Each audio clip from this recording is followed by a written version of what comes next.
Hey everyone, Sam Signorelli, H1 Fencing Supply. Welcome back to Can Haz Armory. Today we're going to go over one of the methods of cleaning a blade using acetone. Acetone is a solvent. It is a part of a lot of commercial products, notably a nail polish remover, but you can't just paint nail polish remover on a blade and wait for the glue to dissolve. It's not going to happen. You need to soak the blade in acetone, full strength acetone, for at least 2 hours, probably more. To do that, you need an acetone pipe. You cannot use PVC because it'll melt. You can use galvanized pipe. I prefer copper. So this is my pipe, one of two I have. It comes in 4 parts. You have a copper slip cap that goes over the base of the pipe, and I'll have parts of this video. I'll introduce where you can get these. The copper pipe itself, which is 39 inches long in this case. I'll explain why in a second. We have what's called a male adapter. It slips over the top. You have the galvanized cap, and the male adapter, if you can see it, has threads here. So you can put the cap on it. What's the cap for? So you can minimize leaks, spills, fumes, that kind of stuff there. That's the pipe. Now, why is the pipe 39 inches long? In my case, because I do this stuff commercially, and I'm rewiring a ton of blades at a time that may be different lengths, I need to make it so I can take a number 5 blade with a French tang.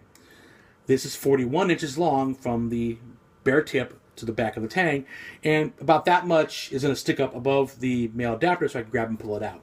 When you pull it out, by the way, good idea to wear rubber gloves and a towel to wipe it down, that we can gloves on, wipe it off as it comes out, wipe it down nice and fine so you don't get the acetone in your hands. That's kind of bad. It can be a carcinogen, so kind of minimize that. Okay, so here we're in Lowe's and looking for the parts for a acetone pipe to redo your foil and epay blades. Number one is some nice copper piping. We'll go over the length required in a little bit, but this is the biggest thing, is where we put the acetone in. You have other parts that go on it. We'll get to those in a second. Here's the cap. It simply slips over the end of the pipe. This is the male adapter. It slips on the top of the pipe, and the galvanized cap slips on top of it. And this is the galvanized cap for the top. It's threaded, goes right over the top of the adapter. So there's another reason, thinking about with the acetone type. If you look at it, you'll see this gray line right here around the bottom of the adapter and around the top of the slip cap. What that is solder.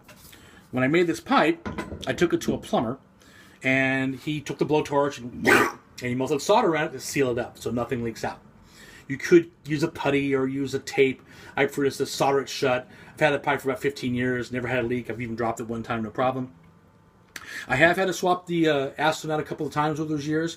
If you need to swap it out because it's gotten old and gunky and it's not dissolving as well, do not dump it down the toilet or anywhere. Take it to a hazardous waste disposal place, like one in Burbank, really close to me, and they will dispose of it for you properly. And because you don't want to be dumping that stuff down the toilet, it's nasty, it's toxic, and that kind of stuff there. So there's that for the pipe, and now let's show the videos that shows where you can get them. You can get them at Lowe's, Home Depot, Menards, I think is back east, and they're commercially available at any hardware store. Another thing to consider when you're making your pipe: how big is the pipe going to be? How big diameter is going to be?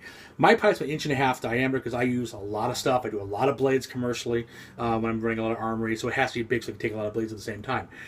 You have to think about it. Are you doing it for yourself? Are you doing it for a club? Are you doing it commercially?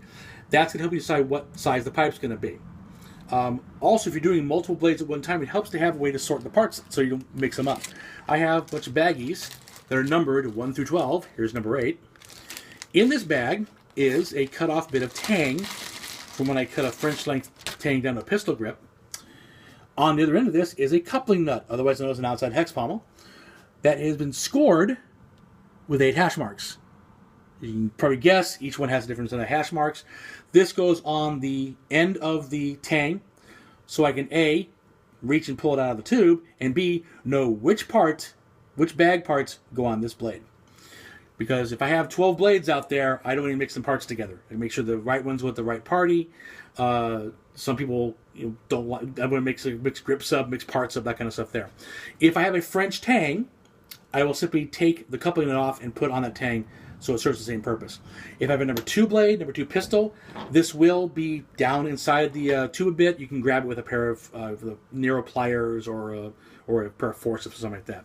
So that's how you do the acetone bath. I tend to drop mine in overnight. 2 hours is probably the minimum to get the glue soft to pull the wire out. I drop it in overnight, dissolve super glue, nice and clean, it's all gone. You still have to grind the blade and clear the residue out. There will be an acetone residue behind. You have to get that clear so the glue you put down sticks to the metal and not to the residue and pops out. As always, happy armoring. So that came out.